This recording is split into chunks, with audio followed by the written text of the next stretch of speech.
إن الحمد لله نعبده ونستعينه ونستغفره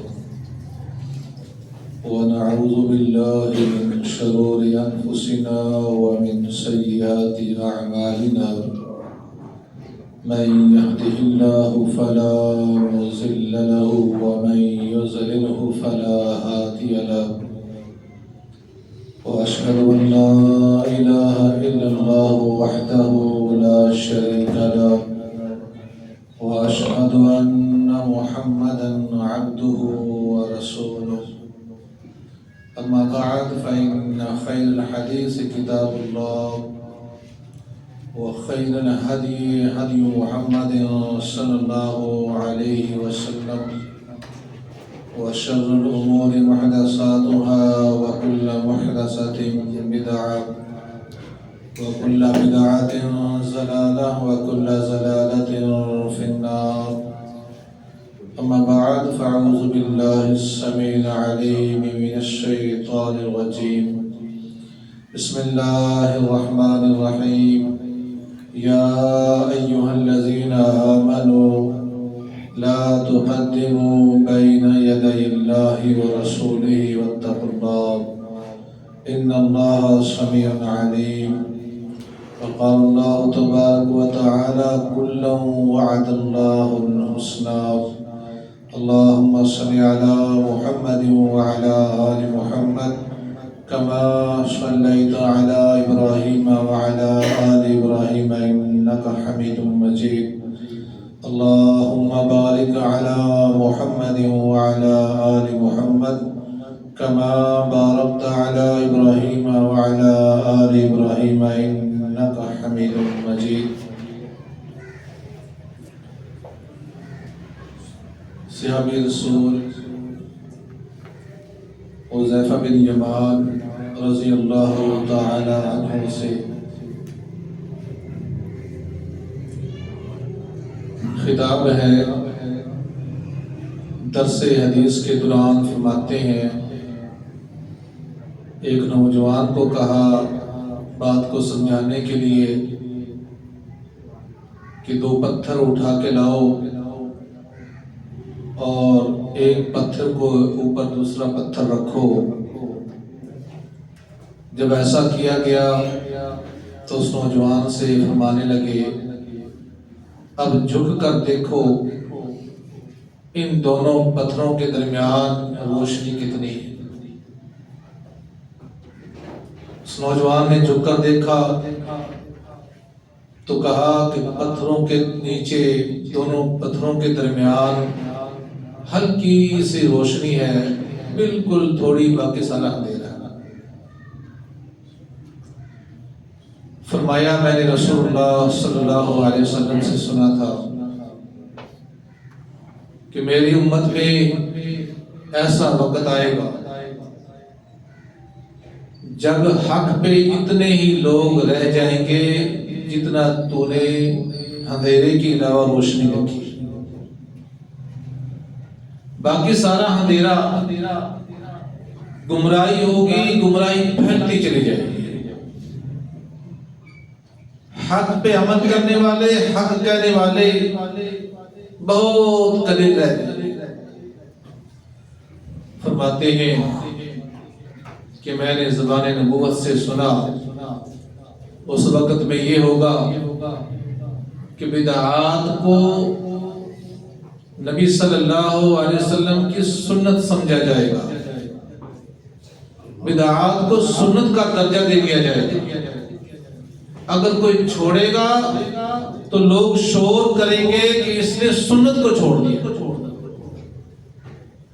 کسی کو سمجھ آ گئی، کسی نے تحقیق کر لی اور اس نے اس کو رسم کو کہا کہ یہ تو رسم ہے، یہ تو بدعت ہے، اور اس نے اس کو چھوڑ دیا.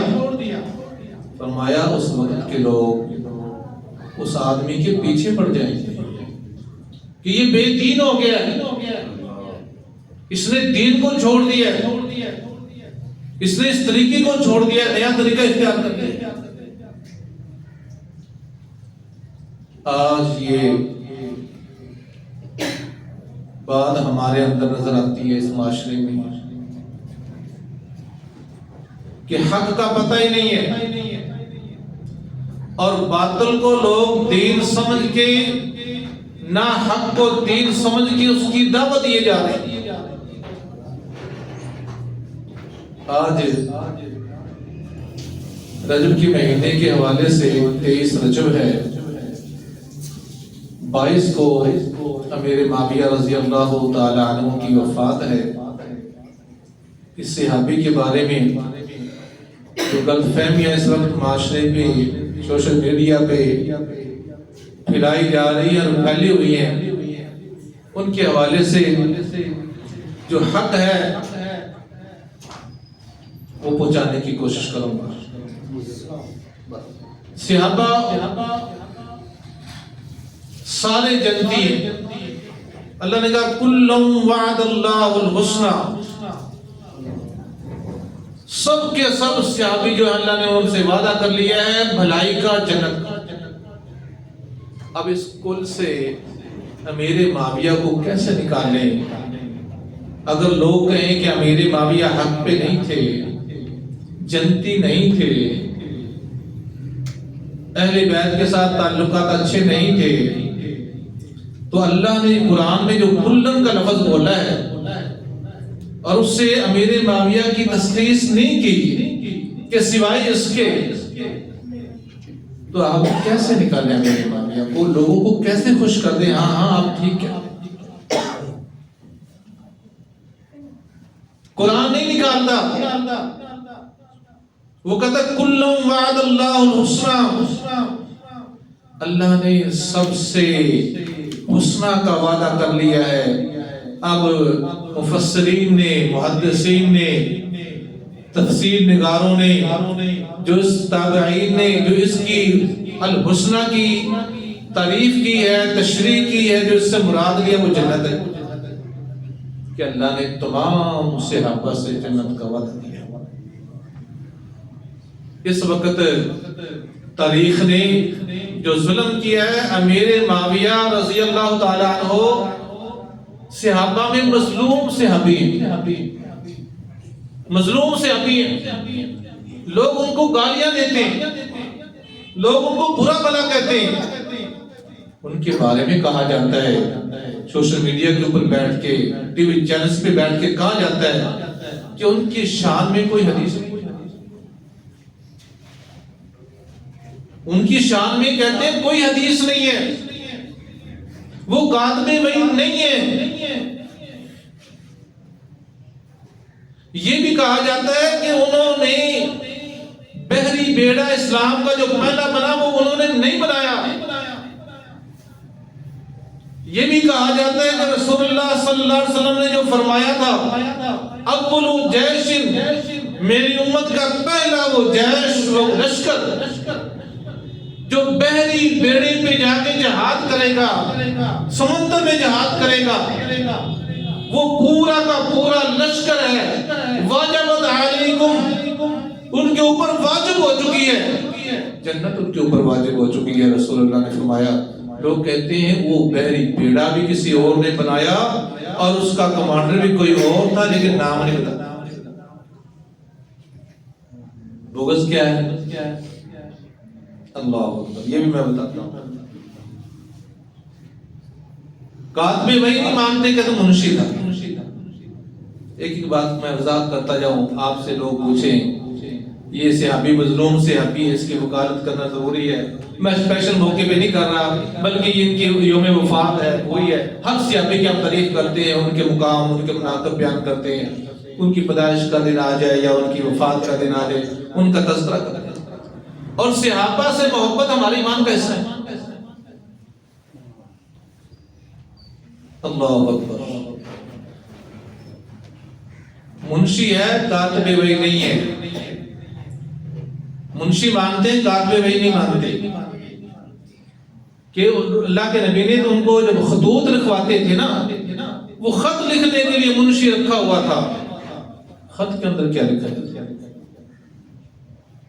خط میں کیا لکھواتے تھے اللہ کے نبی؟ کوئی دوسرے بادشاہوں سے بزنس چل رہا تھا، بزنس کی باتیں لکھواتے تھے، دین کی دعوت دیتے تھے، لوگ ہم سے پوچھتے ہیں کہ حدیث کب سے لکھنا شروع ہوئی؟ جو حدیث کے بارے میں سٹیپ ڈاؤن کرنے کی کوشش کرتے ہیں ہم ان کو کہتے ہیں حدیث اس وقت سے لکھی گئی ہے جب اللہ کے نبی بادشاہوں کو خط لکھواتے تھے. کیا لکھواتے تھے؟ اپنی بات لکھواتے تھے. ان میں صحابہ لکھتے تھے, ان کو لکھ کے بھیجتے تھے. وہ اللہ کے نبی کی حدیث تو ہوتی تھی. وہ کیا ہوتا تھا؟ حدیث تو اس دن سے لکھی جا رہی ہے جس دن حدیث چلا ہے. بادشاہوں کو امیر معاویہ سے خط لکھواتے تھے تو وہ کاتب نہیں تھے. جو اللہ کے نبی بولتے تھے, قرآن کیا کہتا ہے؟ وَمَا يَنطِقُ عَنِ الْهَوَىٰ, وہ تو اپنی مرضی سے بولتا ہی نہیں ہے. ان هُوَ إِلَّا وَحْيٌ يُوحَىٰ, مگر وہ وہی ہوتی ہے جو اس کے اوپر کی جاتی ہے. جب وہ لکھا رہا ہے خط, امام الانبیاء, قرآن کہتا ہے جو بولتا ہے حق بولتا ہے, جو بولتا ہے اللہ کی وہی بولتا ہے. بادشاہوں کو خط لکھ رہا ہے اللہ کے کہنے سے لکھ رہا ہے نا, اللہ کے بتانے سے لکھ رہا ہے, وہی لکھ رہا ہے. اور وہی کیا ادھر تو ہمارا ایمان ہے کہ اللہ کے نبی صلی اللہ علیہ وسلم نے بنو نذیر پہ جب حملہ کیا تو آپ نے کہا کہ اس پورے باغ کو کاٹ دیا جائے. یہودیوں نے کہا کیسا نبی آیا, درختوں کو بھی نہیں چھوڑتا, باغ بھی کٹوا دیا ہے, کیسا اس کا مائنڈ ہے. یہ بات پھیلانے کی کوشش کی تاکہ صحابہ بددل ہو جائے. اس کے ساتھی سوچے یہ سایہ دار درخت کٹوا دیے, پھلدار درخت بھی کٹوا دیے. دنیاوی طور پہ سوچے تو نہیں اچھا کیا. رسول اللہ صلی اللہ علیہ وسلم نے صحابہ کو وہی آ گئی. اللہ نے کہا کہ جو درخت کٹنے کا کہا نبی نے اور جن کو چھوڑنے کا کہا میں نے رب نے کہا. کسی بادشاہ کو نجاشی کو خط لکھوایا, روم کو خط لکھوایا, کسرا کو خط لکھوایا, اللہ کے حکم سے لکھایا. اللہ کا حکم لکھایا تو کیا بن گئی؟ وہی بن گئی. لکھنے والا کیا ہو گیا؟ منشی. جب بغض ہو تو منشی, بغض نہیں ہو تو کاتب وہی ہے.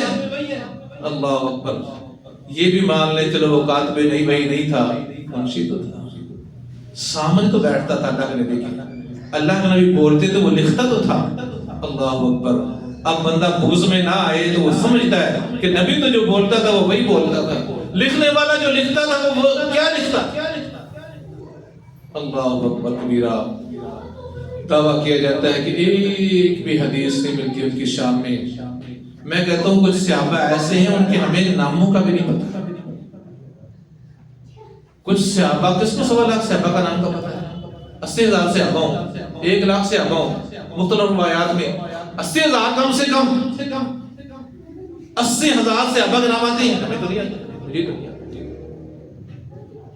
آپ نے بھی نہیں سنے ہوں گے 80,000. اب ان کی شان نہیں ہے.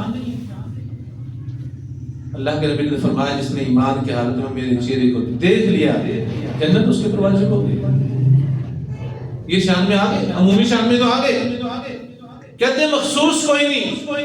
اللہ اکبر. رسول اللہ صلی اللہ علیہ وسلم جنگ کے موقع پر ام حبیبہ رضی اللہ تعالیٰ عنہ ام المومنین کی باری ہے ساتھ جانے کی. اپنے خیمے میں آئے, جنگ بند ہو چکی تھی تو کیا دیکھتے ہیں کہ ام حبیبہ رضی اللہ تعالیٰ عنہ کی ران کے اوپر سر رکھ کے شخص سویا ہوا ہے, جوان سویا ہوا ہے. دیکھا تو کون ہے؟ ام حبیبہ کا چھوٹا بھائی معاویہ ہے. معاویہ بہن نے پیار سے لٹایا ہوا ہے. پوچھا ام حبیبہ تو اس سے محبت کرتی ہے؟ اللہ کے نبی چھوٹا بھائی ہے, بہت محبت کرتی ہے. فرمایا جس طرح تو محبت کرتی میں بھی اس سے محبت کرتی. نکال دو ذخیرہ حدیث سے اس کو بھی, اس فضیلت کو بھی نہ مانو, اس کو بھی چھوڑ دیتے ہیں, اس کو بھی چھوڑ دیتے ہیں. حضرت عمر فاروق رضی اللہ تعالیٰ عنہ کا دور ہے. میرے معاویہ آئے, عرض کی امیر مومنین رومی بحری بیڑوں پہ آتے ہیں, کشتیوں میں آتے ہیں, ہمارے اوپر حملہ کرتے ہیں. جب ہم ان کے اوپر حملہ کرنے کی کوشش کرتے ہیں کشتیوں میں بیٹھ کے, کشتیوں کو میں بیٹھ کے محفوظ چلے جاتے ہیں, ہمارے ہاتھ نہیں آتے. ہمیں بھی بحری بیڑا بنانا چاہیے, مجھے اجازت دیں. عمر فاروق رضی اللہ تعالیٰ عنہ نے فرمایا نہیں, میں اپنے لوگوں کو پانی کے حوالے نہیں کرنا چاہتا, میں مسلمانوں کو پانی کے حوالے نہیں کرنا چاہتا, اجازت نہیں ملی. عثمان غنی رضی اللہ تعالیٰ عنہ کا دور آیا، پھر آئے کہ امیر المومنین رومی آتے ہیں، حملہ کر کے تیر برسا کے کشتیوں میں دوڑ جاتے ہیں، ہم پیچھا نہیں کر سکتے، بحری بیڑا بنانے کی اجازت دیں، بحری بیڑا بنانا چاہتا ہوں، اجازت فرما دیں۔ پوچھا ان کے بیڑے میں کتنی کشتیاں ہیں؟ بیڑے میں کتنی کشتیاں ہیں؟ بتایا 700 کشتیاں ہیں۔ رومی بیڑے میں 700 کشتیاں ہیں۔ امیر المومنین عثمان غنی رضی اللہ تعالیٰ نے حکم دیا 1 سال کا ٹائم، 1 سال کے اندر تم نے اس کے مقابلے میں بحری بیڑا بنانا ہے،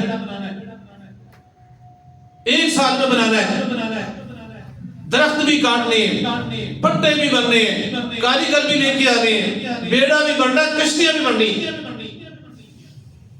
اتنا تیزی سے کام کیا، 9 مہینے کے بعد رپورٹ دی، بحری بیڑا تیار ہو گیا اور اس کے اندر 1700 کشتیاں،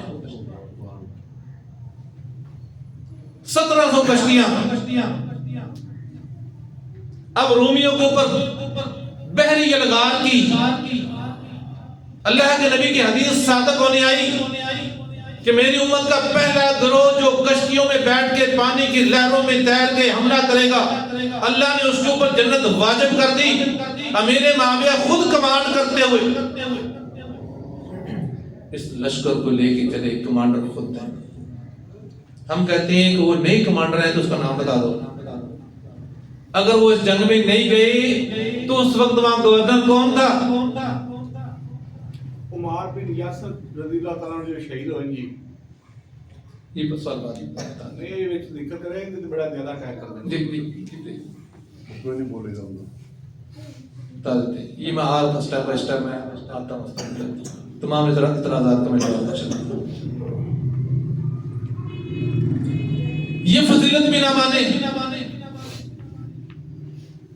کمانڈر ہیں، بحری بیڑا بنانے والے ہیں، بار بار آ کے اجازت لے رہے ہیں اور اس پہ عمل ہو گیا، حملہ ہو گیا، فتح ہوئی، کہتے ہیں یہ بھی ان کی شان نہیں، یہ بھی شان نہیں بنتی، یہ بھی عظمت نہیں بنتی، اس کو بھی نہیں مانتے۔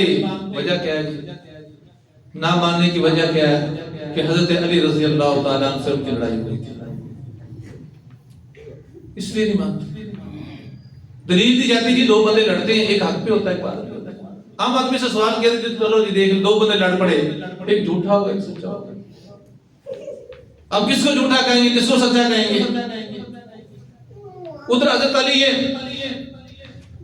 داماد رسول ہیں، اللہ کے نبی کے کزن ہیں، نبوت کی گود میں پرورش پائی ہے، سب سے پہلے ایمان لے کے آئی، اہل بیت کے اندر شامل ہیں، غوثہ جگر رسول کے ہسبینڈ ہیں، حسن و حسین کے نانا باپ ہیں، بابا ہیں۔ بڑی عظمت ہے، بڑی کمال کی عظمت ہے۔ رسول اللہ صلی اللہ علیہ وسلم غزوہ تبوک میں چلے، علی کو پیچھے چھوڑ دیا کہ تم مدینے کے اندر مقرر ہو، نگران ہو، یا عورتوں کی بچوں کی نگرانی کرنی ہے، یہاں میں اپنا مسلح دے کے جا رہا ہوں۔ پیچھے سے کسی نے ذکر کیا کہ علی اب تیری ڈیوٹی بچوں پہ اور عورتوں پہ ہے، تو اگلے صفوں میں لڑنے والا تھا، لڑے، بدر میں لڑے، احد میں لڑے، خندق میں لڑے، فتح مکہ میں لڑے، اگلے صفوں میں لڑے، بڑی قربانی ہے، بیان سے باہر قربانی ہے۔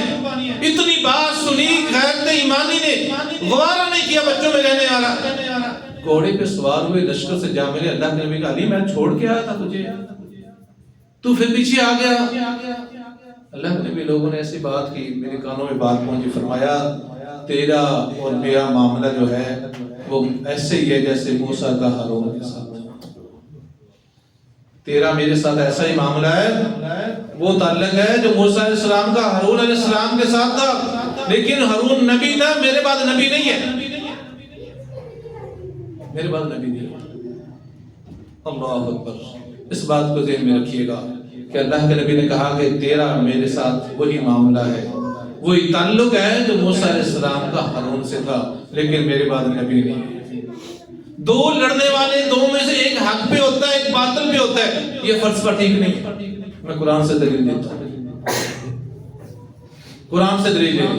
موسیٰ علیہ السلام کوئی دور پہ گئے، اللہ نے قرآن دی، تختیاں دی، واپس آئے، قرآن کہتا ہے راستے میں اللہ نے بتا دیا قوم تیری گمراہ ہو گئی ہے، تیری قوم تو بچڑے کے پیچھے لگ گئی ہے، بچڑے کو پوچھتے ہیں، مجھے تو چھوڑ بیٹھے ہیں۔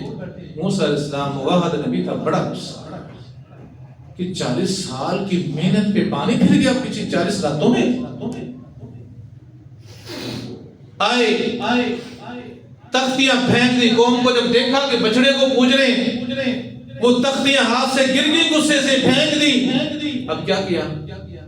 اپنے بھائی ہارون کے بال پکڑے، سر کے بال پکڑے، کھینچے، داڑھی پکڑی۔ کیا ہوتا ہے؟ پیار ہوتا ہے اس سے؟ کسی کے بال اور داڑھی پکڑ کے کھینچی جائے، پیار ہوتا ہے؟ بڑا بھائی ہے، نبی بھی ہے، موسیٰ علیہ السلام سے 3 سال بڑا ہے، اور اللہ نے نبوت بھی دی ہوئی ہے۔ موسیٰ علیہ السلام کے علاوہ کوئی ہارون علیہ السلام کے بال پکڑتا جہنم واجب ہو جائے، نبی کے بال۔ موسیٰ علیہ السلام بال پکڑ کے ہارون علیہ السلام کی کھینچ رہے ہیں۔ ہارون علیہ السلام کہہ رہے ہیں کہ اے میری ماں جائے بھائی، میری بات تو سن، میری بات تو سن۔ اب ان میں سے حق پہ کون تھا، باطل پہ کون تھا؟ کوئی فیصلہ کرے نا۔ اب دونوں نبی ہیں، دونوں بھائی ہیں، ایک سے شرک برداشت نہیں ہوا، دوسرا ان کے اندر بیٹھا ہوا ہے، چھوڑ کے گئے، نگران بنا کے گئے ہیں، آگے بات کھینچ رہے ہیں۔ ان میں سے حق پہ کون تھا، باطل پہ کون تھا؟ کہیں کسی نبی کو کوئی آج اٹھ کے کہ یہ حق پہ نہیں تھا، پھر ایمان بچا کے دکھا۔ یہ کہتے ہیں کہ ہارون حق پہ نہیں تھا، ایمان بچ جائے گا؟ نبی موسیٰ علیہ السلام حق پہ نہیں تھا، باقی تحقیق نہیں، غصے میں آ کے بات پکڑ لی، کہتے ہیں حق پہ نہیں تھا، ایمان بچ جائے گا؟ نبی دونوں نبی ہیں، دونوں حق پہ، نہ آپ کہہ کے دیکھو اور پھر دین پڑھ کے دیکھو کہ ایمان بچتا ہے کہ نہیں بچتا۔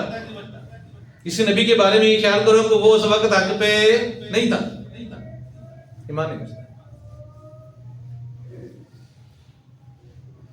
بھائی کو کہا کہ آپ میری بات سنیں، میں نے ان کو کہا، دعوت بھی دی ہے، یہ مانے نہیں ہے کہ یہودیوں نے غلط فہمی پھیلائی، یہ ہمیں لڑانا چاہتے ہیں، آپ ان سے پوچھیں، یہ خود لگے ہیں۔ یہودیوں نے غلط فہمی پھیلائی ہے، اس قوم نے، کون تھی وہ قوم؟ یہودی۔ اللہ اکبر۔ اللہ کا نبی کیا فرما گئے؟ اے علی، تیرا میرے ساتھ وہی معاملہ ہے جو موسیٰ کا ہارون کے ساتھ تھا، جو موسیٰ کا ہارون کے ساتھ تھا۔ میں کہتا ہوں کہ یہاں میرے معاویہ اور علی کا معاملہ وہی تھا جو موسیٰ علیہ السلام اور ہارون کے ساتھ۔ معاویہ کو غلط فہمی پھیلائی گئی کہ حضرت علی رضی اللہ تعالیٰ عنہ قاتلین عثمان کے اوپر ایکشن نہیں کر رہے، ایکشن نہیں لے رہے، کارروائی نہیں کر رہے، کھڑا کر دیا۔ ادھر سے آگے کہا کہ امیر معاویہ جو ہے وہ آپ کی حکومت کو چیلنج کر رہے ہیں۔ کون تھے؟ موسیٰ علیہ السلام اور ہارون علیہ السلام کے درمیان میں جو غلط فہمی کی بنا پہ بھائی کے بال پکڑوا دیے، بھائی سے نبی کے بال نبی نے پکڑ لیے، نبی کی داڑھی نبی نے پکڑ لی، یا صحابی کے خلاف تلوار اٹھ گئی۔ اللہ اکبر۔ حق اور باطل کا فیصلہ علی رضی اللہ تعالیٰ عنہ سے وقت کر دیا تھا۔ لوگ آج پوچھتے ہیں نا، ہم دونوں لڑے تھے، دونوں صحابی تھے، چلو مان لیتے ہیں، حق پہ کون تھا؟ ایک ان میں سے حق پہ تھا، ایک باطل پہ ہوگا۔ علی رضی اللہ تعالیٰ عنہ، عدی بن حاتم رضی اللہ تعالیٰ عنہ ایک دن خیمے سے نکلے، کچھ دور گئے، وہاں لاشیں دیکھی، لوگ پڑے ہیں، واپس آئے، پوچھا کہ ہمارے مخالف لشکر میں سے کچھ لاشیں پڑی میں نے دیکھی ہیں، کچھ لوگ قتل ہو گئے ہیں، جو ان کے قتل ہوئے ہیں وہ کہاں جائیں گے، جو ہمارے قتل ہو گئے یہ کہاں جائیں گے؟ فیصلہ تو ہو گیا تھا۔ پوچھا جو امیر معاویہ کے ساتھی قتل ہو گئے ہیں وہ کہاں جائیں گے؟ یا جو ہمارے شہید ہو گئے ہیں یا یہ کہاں جائیں؟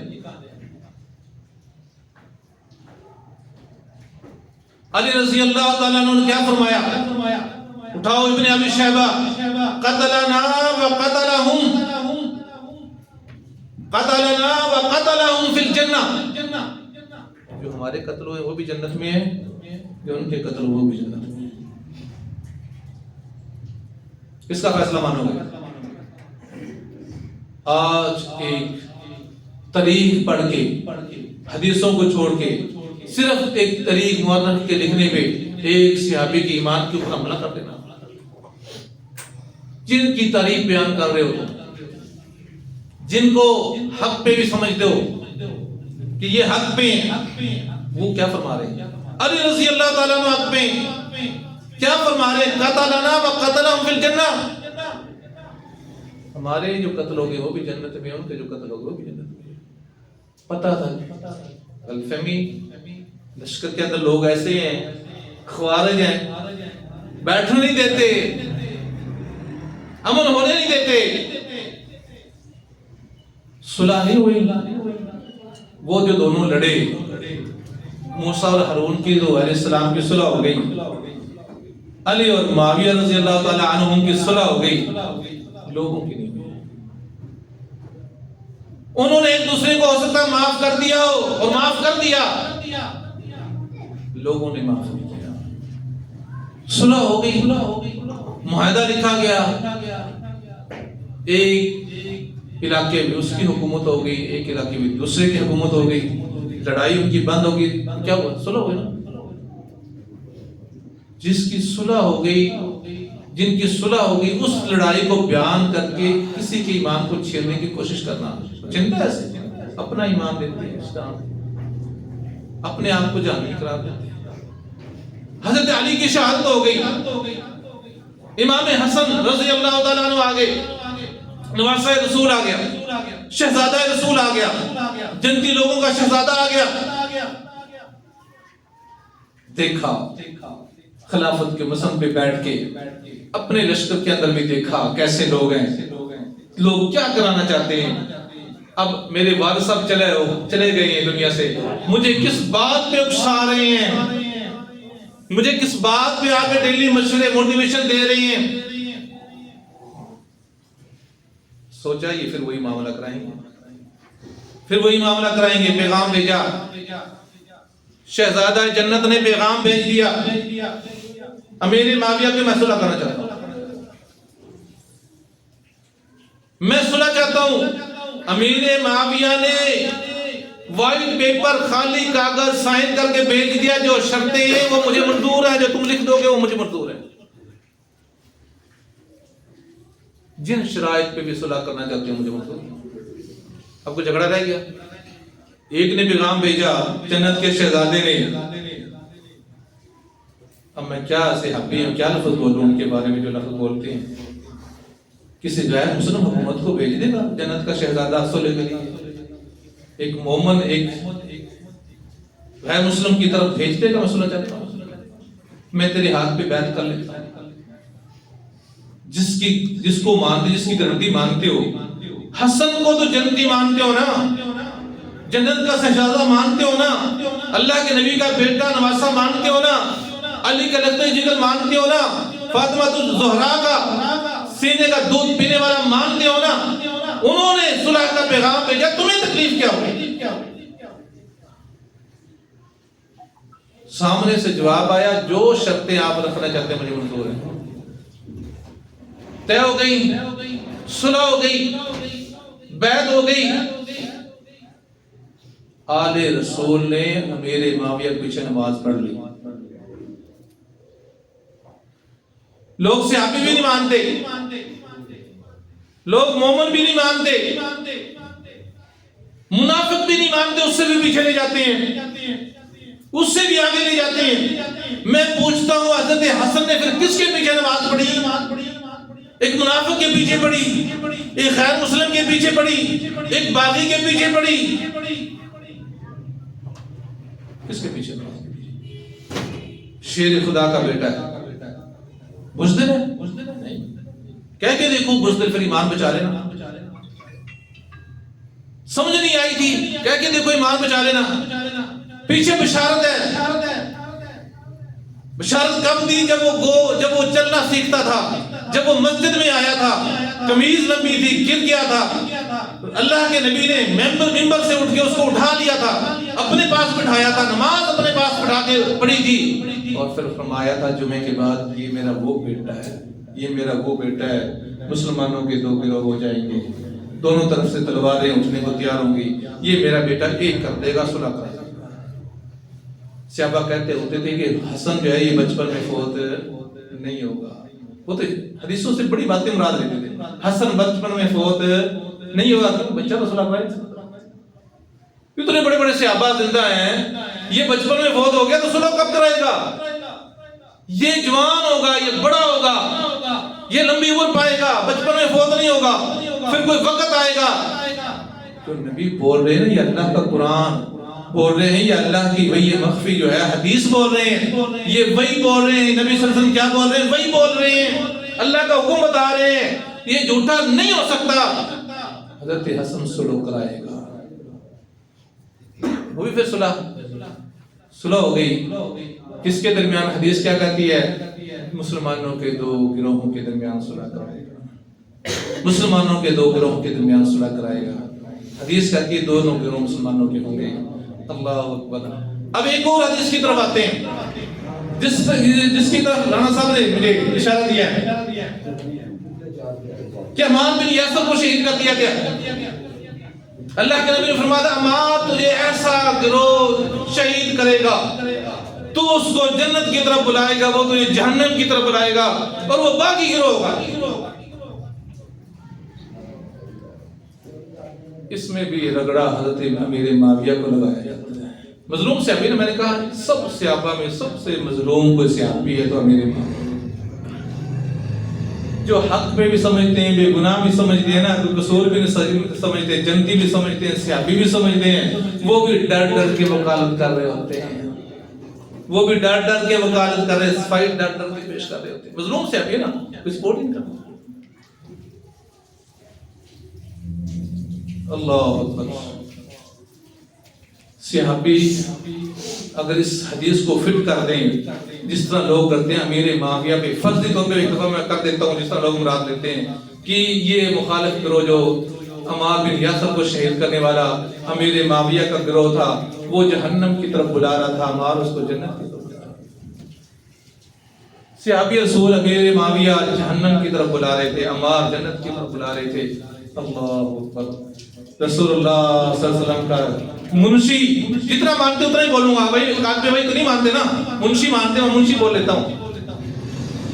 نبی صلی اللہ علیہ وسلم کا منشی جہنم کی طرف بلا رہا تھا. مقصد یہ ہوا، مقصد تو پھر یہ ہوا نا، اللہ کے نبی جس سے خط لکھواتے تھے، جو بولتے تھے، جو حق بولتے تھے، جو آسمانوں سے آتا تھا، جو اس کو لکھ کے ریٹرن بھیجتا تھا، آج وہ جہنم کی طرف بلا رہا ہے.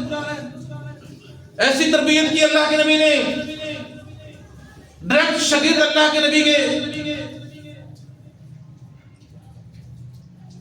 جنہوں نے تعلیم ڈائریکٹ اللہ کے رسول سے حاصل کی. کسی کو بچہ نکلا ہے نا غیر مہذب، اچھا نہ نکلے تو اس کو پوچھنا کس کا بیٹا ہے. تربیت میں فرق ہے. علمی حلقوں میں پوچھتے ہیں شاگرد کس کا ہے، شاگرد کس کا ہے. پھر استاد کے بارے میں وہی کمنٹس ہوتے ہیں جو بیٹے کے باپ کے بارے میں ہوتے ہیں. باپ بھی ایسا ہی ہوگا، استاد بھی ایسا ہی ہوگا. کہہ کے کوئی دیکھے تو صحیح. شاگرد کس کے ہیں؟ اللہ، امام الانبیاء، امام الانبیاء کے شاگرد. اب بھائی کے ذہن میں یہ ہے، لوگوں کو یہ ابہام پھیلایا جا رہا ہے. پھر یہ حدیث کہاں لے کے جاؤ گے کہ عمار شہید بھی ہو گیا، عمار کو جنت کی خوشخبری بھی ہے، حق کی بھی ہے. شہید کرنے والے گروہ کو کہاں کیسے ہم بچائیں؟ یہ بھی تو حدیث ہے نا. یہ حدیث نظر آتی ہے، فضائل کی نہیں آتی، فضائل والی نہیں آتی.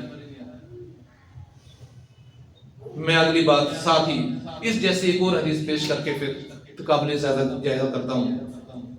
حضرت زبیر بن عوام، آپ ٹائم دیں گے؟ ٹائم ہو گیا آپ کی جمعہ کا. میں اس موضوع کو سمیٹ لوں تھوڑا سا. حضرت زبیر رضی اللہ تعالیٰ عنہ جنگ صفین میں، جنگ جمل میں اما عائشہ کے ساتھ جب پتا چلا کہ معاملہ تو سارا خارجیوں نے، یہودیوں نے اب ہم پیدا کر کے پھیلا دیا اما عائشہ اور حضرت علی کے درمیان، حضرت زبیر کو حضرت علی کی ملاقات ہوئی، دونوں دوست، کہا زبیر تجھے اللہ کے نبی کی وہ حدیث یاد نہیں ہے؟ تو ہر وقت میرا ساتھی نہیں ہوتا تھا جنگ میں، ہم رکاب ہو کے نہیں لڑتے تھے، آج تو میرے سامنے آ گیا، میرے مقابلے پہ آ گیا، مکالمہ ہوا، بات ہوئی، بات سمجھ میں آئی، اس محاذ کو چھوڑ کے چل دی، محاذ کو چھوڑ کے چل دی۔ ایک منافق، ایک خارجی، ایک دین کا دشمن، ایک اندر سے یہودی اوپر سے مسلمان، پیچھے راہ تکتا ہوا، پیچھا کرتا ہوا، اکیلا جا رہا سے ابھی اللہ کے نبی نے کہا اگر کسی ہر نبی کا حواری ہوتا ہے، میرا حواری زبیر ہے۔ دو صحابہ کو شرف حاصل تھا جنگ میں، خالد بن ولید رضی اللہ تعالیٰ عنہ، زبیر بن عوام رضی اللہ تعالیٰ عنہ، جنگ میں دونوں ہاتھوں سے تلوار چلاتے تھے۔ حنین میں جب خالد ملے تھے، بے ہوش ہو گئے تھے، تو اس لشکر کی کمان حضرت زبیر کو ملی تھی، کیونکہ اس کے پائے کا وہی تھا۔ اب اس کی ضرورت تو نہیں پڑتی تھی کہ اس آمنا سامنا ہو کے لڑ لے۔ راستے میں نماز کا ٹائم ہوا، نماز پڑھنے کھڑے ہو گئے، سجدے میں گئے تو دشمن نے تلوار مارے، سر تن سے جدا کر دیا، حواری رسول کو شہید کر دیا، اسماء کے شوہر کو شہید کر دیا، عبداللہ کے باپ کو شہید کر دیا، اسماء بنت ابو بکر کے شوہر کو شہید کر دیا، رسول اللہ کے پھوپھی ذات کو شہید کر دیا، اس امت کے حواری کو شہید کر دیا، اور سر اٹھایا کس لشکر کا آدمی؟ علی کے لشکر کا۔ عائشہ کی تو ساتھ گیا تھا حضرت زبیر، عائشہ کی تو سپورٹ میں گیا تھا، عائشہ کی طرف سے لڑنے گیا تھا، واپس آ رہا ہے حضرت علی کے لشکر کا بندہ سب لے کے جا رہا ہے، جا کے پیش کیا حضرت علی کو کہ آپ کا مخالف بہترین کمانڈر کا سر، مخالف گروہ کے بہترین کمانڈر کا سر، بہت زیادہ جنگ کرنے والا بندہ، کس لیے؟ کسی عظیم بندے کو مارے نا، بندہ پھر کہتا انعام ملے گا۔ علی رضی اللہ تعالیٰ عنہ کا جہنم کی خوشخبری سنائی، حضرت علی نے کہا کہ تو نے جہنم خرید لیا، تو نے وہ کام کیا جو میں نے اللہ کے نبی سے سنا تھا کہ زبیر تجھے ایک جہنمی آدمی شہید کرے گا۔ حضرت علی نے ویسے فتویٰ دے دیا کہ تو جہنمی ہے، کیسے دے سکتے ہیں؟ ادھر تو کہہ رہے ہیں ادھر والے بھی جنتی ہیں، ادھر والے بھی جنتی ہیں، یہ بھی کہہ رہے ہیں کہ لیکن اس کو کیا کہا؟ تو نے وہ کام کیا جو میں نے اللہ کے نبی سے سنا تھا کہ زبیر تجھے تو جہنمی شہید کرے گا۔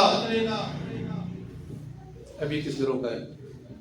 اگر پورے گروہ پہ لے کے جائیں کہ وہ اس گروہ میں جہنمی آدمی ہوں گے تو حضرت علی کی شان نہیں بچی، ادھر امیر معاویہ نہیں بچتے اس حدیث میں، تو پھر حضرت علی بھی نہیں بچتے اس حدیث میں۔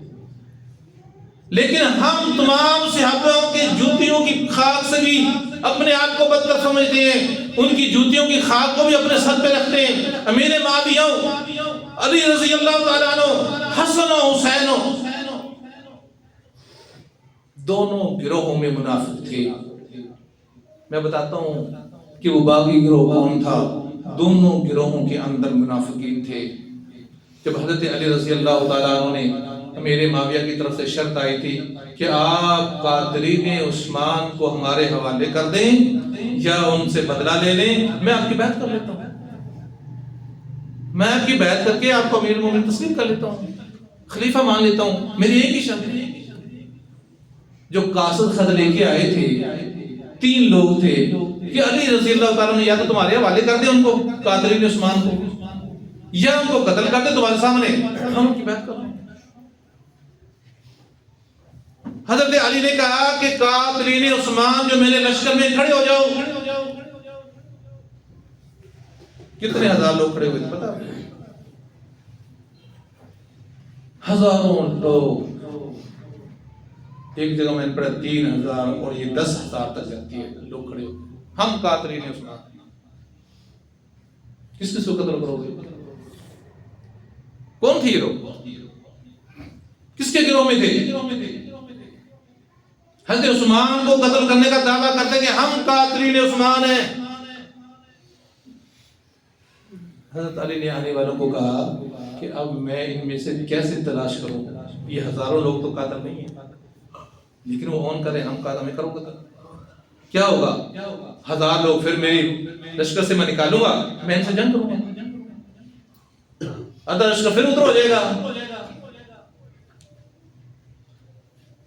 پھر اس گروہ کی اگلی پہچان میں کرا دیتا ہوں جو لوگ نہیں بتاتے. جب صلح ہونے لگی، جب صلح ہوئی، آپ کو پتا ہے 14,000 کا لشکر حضرت علی کے گروہ سے نکل کے علیحدہ ہو گیا کہ علی بھی کافر ہو گیا میرے ماں کے. پڑھا آپ نے؟ سنا ہوگا آپ نے.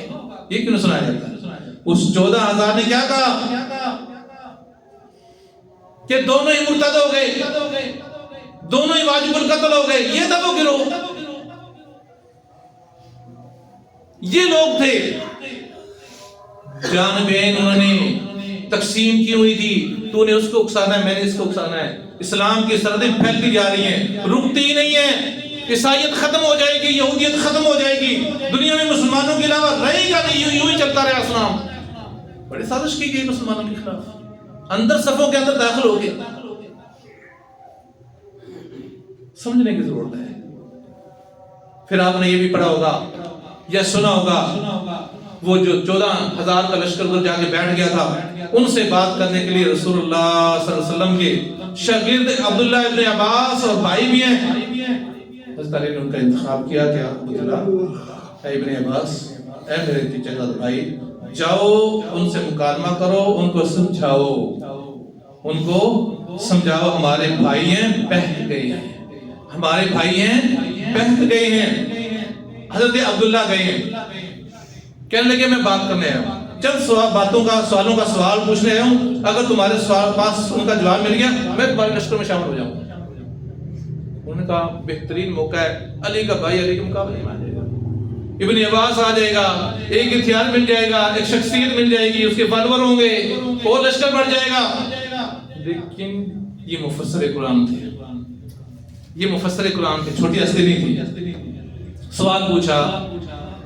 سوال پوچھا کہ اماں عائشہ لڑنے آئی تھی، آپ سمجھتے ہیں کہ وہ حق پہ نہیں تھی، آپ علی کے ساتھ تھے رضی اللہ تعالیٰ عنہ. اگر لشکر دوبارہ لڑتا، صلح نہ ہوتی، معاملہ ختم نہ ہوتا، اماں عائشہ گرفتار ہوتی، پھر دشمنوں کی عورتیں جو گرفتار ہوتی ہیں ان کو لونڈیاں بنایا جاتا ہے. اماں عائشہ گرفتار ہوتی تو پھر لونڈی بنا لیتے، ان کو لونڈی کوئی بنا لیتا. تمہارا کیا فتویٰ ہے؟ پھر اماں عائشہ لونڈی ہوتی، مومنوں کی ماں گرفتار ہوتی، اگر حق پہ نہیں تھی، جنگ میں پکڑی جاتی تو کیا ہوتی؟ لونڈی مانتے ہو؟ اگر وہ ارسٹ ہو جاتی تو لونڈی ہو جاتی. اللہ کے نبی کی بیوی لونڈی کیسے ہوتی؟ اس کا ہمارے پاس جواب نہیں. اللہ، پھر لونڈی ہوتی؟ انہوں نے کہا نہیں ہوتی. ایک سوال کرنے پہ جواب نہیں بنا. 14,000 میں میں شارٹ کرتا ہوں، خاص صاحب کہہ رہے ہیں 14,000 میں سے 7,000 کا لشکر حضرت عبداللہ کے ساتھ آ کے حضرت علی کے لشکر میں دوبارہ شامل ہو گیا. یہ غلط فہمیاں پھیلائی گئی بھائی، یہ مسائل پیدا کیے گئے. اس دور میں دشمن آ گیا، عبداللہ بن سبا آ گیا، اس کا لشکر آ گیا. یہ تھا باغی گروہ. نہ حضرت امیر معاویہ باغی گروہ میں تھے، نہ حضرت علی باغی گروہ میں تھے. باغی گروہ ان کے درمیان تھا جو جہنم کی طرف مومنوں کو، مسلمانوں کو دونوں طرف سے کھینچ رہا تھا. جنہوں نے حضرت زبیر کو شہید کیا، جنہوں نے حضرت طلحہ، اللہ اشرم حضرت طلحہ کو شہید کیا، حضرت طلحہ کو، جس نے بدر میں اپنا سینہ رسول اللہ صلی اللہ علیہ وسلم کے سامنے کھڑے ہو کے پیش کیا کہ تیر آئے، نیزے آئے، بالے آئے، طلحہ کے سینے پہ لگے، اللہ کے نبی کی طرف نہ جائے۔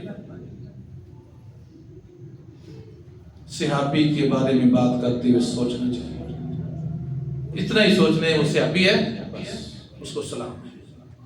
میں اس کا فیصلہ نہیں کر سکتا، میں صحابہ کے درمیان کے فیصلے نہیں کر سکتا۔ میرا یہ کہنا ہے کہ صحابہ کو ڈسکس کرنا ہے، ان کو حق اور باطل پہ پرکھنا ہے، پہلے صحابی بنو، اس لیول پر جاؤ۔ ایک پہلی کلاس کا بچہ لیکچرار کو سمجھانے کی کوشش کرے، میں کہتا ہوں پہلے لیکچرار بن، PPSC کا ایگزام پاس کر، 7 لیکچرار برابر میں آ، پھر اس پہ اعتراض کر، پھر اسے سوال کر۔ تو 14ویں 15ویں صدی کا چند تاریخی کتابیں پڑھ کے آگے صحابہ کے ایمان کو پرکھنے کی کوشش کر رہے ہیں، جن کا ایمان یہ ایک گھڑی بھی اگر انہوں نے اللہ کے نبی کو دیکھ لیا ہے تو کوئی الٹا بھی لٹک لے، سارا کچھ بھی اللہ کے راستے میں قربان کر دے، شہید بھی ہو جائے، مال بھی دے دے، گھر بار بھی اللہ کے راستے میں دے دے، سب کچھ جو کچھ ہو سکتا ہے دے دے، صحابی نہیں بن سکتا۔ دشمنی ہے، صحابہ سے دشمنی کا کردار ادا کر رہے ہیں۔ غیروں نے ہمارے صفوں میں آ کے ہمارے ہی لوگوں کو بہکا دیا ہے، وہی موقف رکھتے ہیں۔ حضرت علی والا ہم بھی کسی پہ کفر کے فتوے نہیں لگا، حضرت علی والا موقف رکھتے ہیں، ہمارے بھائی ہیں بہک گئے ہیں، ہمارے بھائی ہیں بہک گئے ہیں، سمجھتے نہیں حدیث کو، حدیث کو سمجھنا عقل کی بات ہے۔ میں نے جمعے میں حدیث بیان کی تھی، اب میں بات یہ آخری کرتا ہوں۔ حضرت حسن رضی اللہ تعالیٰ عنہ سفر میں جب نکلے، شہزادہ رسول اللہ کے نبی کا بیٹا، راستے میں ایک یہودی کھڑا ہوا ہے، یہودیوں کی چال بتاتا ہوں، راستے میں ایک یہودی کھڑا ہوا ہے، اور یہ کس موقع پہ حضرت صاحب نے یہ حدیث بخاری کی سنائی کہ اعلان یہ ہوا، پمفلٹ چھپے کہ لاہور ڈیفنس کے اندر آج بخاری کے اوپر درس ہے، تقریب بخاری ہے، بخاری سنائی جائے گی۔ اب اس بخاری کی تقریب میں کیا سنایا گیا؟ حدیث کو رد کرنا۔ وہاں حدیث پیش کی گئی کہ دیکھو جی حدیث میں لکھا ہوا ہے، حدیث میں لکھا ہوا ہے کہ یہ دنیا مومن کا قید خانہ ہے اور کافر کے لیے جنت ہے، کافر کے لیے جنت ہے۔ حضرت حسن کے سامنے ایک بندہ کھڑا ہو گیا راستے میں، سر کے اوپر پانی کا گھڑا ہے، کپڑے پھٹے ہوئے ہیں، پسینہ ہے، بدبو آ رہی ہے۔ حضرت حسن نکلے ہیں، اچھا لباس ہے، گھوڑے پہ سوار ہیں، خوشبو لگائی ہوئی ہے، بڑی خوبصورت ہیں۔ کہنے لگا آپ کے نبی کی بات، آپ کے بابا نے یہ فرمائی، مسلمانوں کے رسول نے، کہ یہ مومنین کے لیے جہنم ہے، قید خانہ ہے دنیا، اور باقی لوگوں کے لیے جنت ہے۔ تو گھوڑے پہ ہے، خوبصورت لباس میں ہے، خوشبو لگائی ہوئی ہے، تو قید خانے میں ہے، اور میں جسم سے بدبو آ رہی ہے، کپڑے پھٹے ہوئے ہیں، سر پہ گڑا ہے، پاؤں میں جوتے نہیں ہیں، اس گرمی میں جا رہا ہوں، اور میرے لیے جنت ہے۔ کہنے لگا حدیثوں کے لیے یہ بات ہے، حدیثوں کا کیا ہے؟ یہ آج کے مولوی کہہ رہے ہیں، اس وقت کے یہودی نے بھی یہ بات کہی۔ آج کا دل کے اندر کا یہودی، جس کے اندر یہودی بیٹھا ہوا ہے، ہمارا بھائی، وہ بھی یہ بات کر کے حدیث کی عظمت کو گھٹا رہا ہے۔ حضرت حسن کا جواب نہیں سناتا، جواب سناتے تو پھر بات ہی ختم ہو جائے نا۔ میں جواب سناتا ہوں۔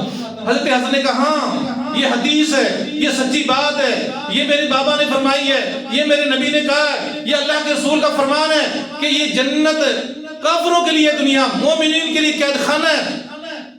تو کہتا ہے کہ میں گھوڑے پہ سوار ہوں، میرا لباس بھی اچھا ہے، خوشبو بھی آ رہی ہے، تیرے سر پہ بھی کڑا ہے، بدبو بھی آ رہی ہے، کپڑے بھی پھٹے ہیں، پاؤں میں جوتی بھی نہیں ہے، جنت کیسے ہے؟ فرمایا جو ادھر تمہیں عذاب ملنا ہے نا، قیامت کے روز جو آخرت میں تمہیں عذاب ملنا ہے، اس کے حوالے سے ہی جنت ہے، کھل ہے، سائے میں بیٹھ، پانی پی، کھڑا ہو جا، بیٹھ جا، تیرے لیے بڑی آسانی ہے۔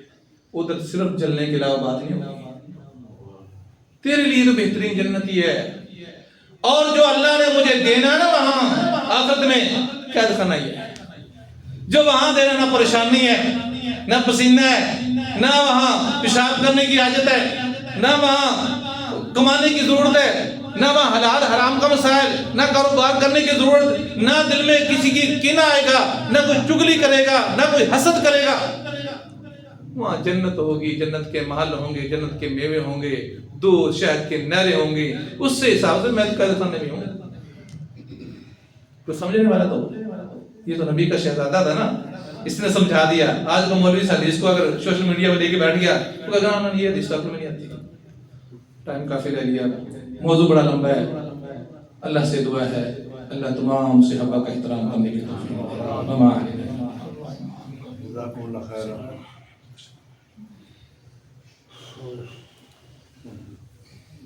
إن الحمد لله نعبده ونستعينه ونستغفره ونعوذ بالله من شرور أنفسنا ومن سيئات أعمالنا من يهده الله فلا مضل له ومن يضلل فلا هادي له وأشهد أن لا إله إلا الله وحده لا شريك له وأشهد أن محمدا عبده ورسوله.